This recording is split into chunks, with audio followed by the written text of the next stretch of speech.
yung trabaho din talaga at kawalan ng oras na magkasama, lagi yung hamon sa relasyon. Oo naman. Di ba? Kaya maganda rin yung ganyan, di ba? Yung bago pa nagpapakasal, nadidiscover niya yung ganyan. Yung hindi pala uubra sa akin na hindi kami magkasama, hindi pala uubra sa akin yung ganong ugali, yung ganong setup.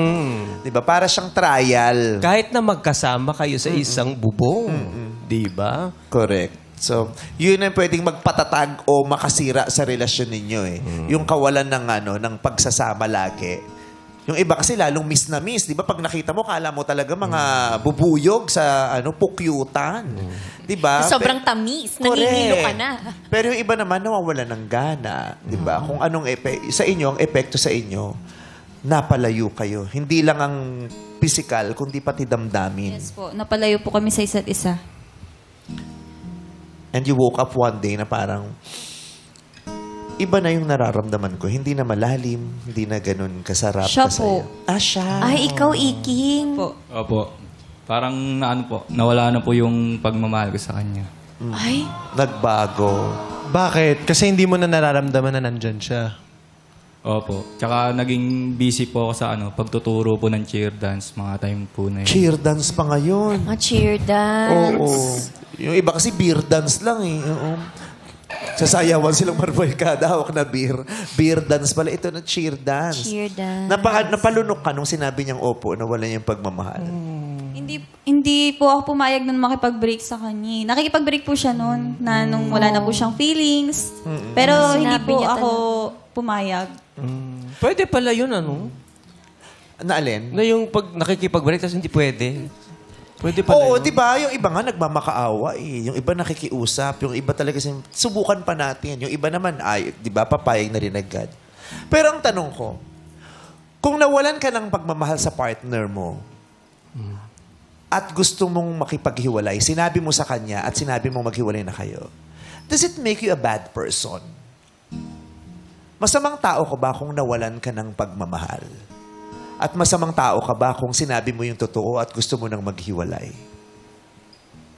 Sino bang tinatanong mo? Sarili ko. Kasi minsan sumasagot din ako. Minsan nga nagtatalo kami. Ganun ba? Ngayon hindi kami okay.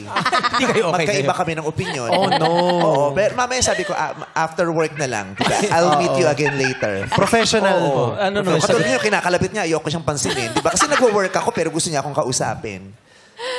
Magulo siya ngayon. So, nasagot ba Magulo niya? siya ngayon. Diba? Gusto ko magtanong sa audience. Yan. Dito tayo sa mga mukhang mature na at mukhang may pinagdaanan sa buhay. Ayan. Dito tayo. Ate, pwede kitang makausap. Sayang naman yung foundation mo, ate, no? At saka nagpa-plancha ka ng gilid ng hair. Kung nagbago yung damdamin mo, dati mahal mo siya, tapos gumising ka, nagbago na, wala na yung nararamdaman mo, masama ka bang tao pag nangyari yun?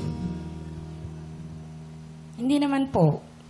Siguro depende rin sa kapartner, ganun. Depende sa nararamdaman.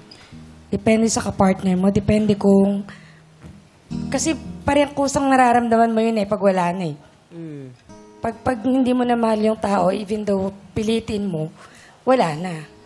So kahit mabuti kang tao, tapos ganun yung nangyayari, ang gusto mo, maghiwalay na lang kayo kaysa magkasakitan kayo.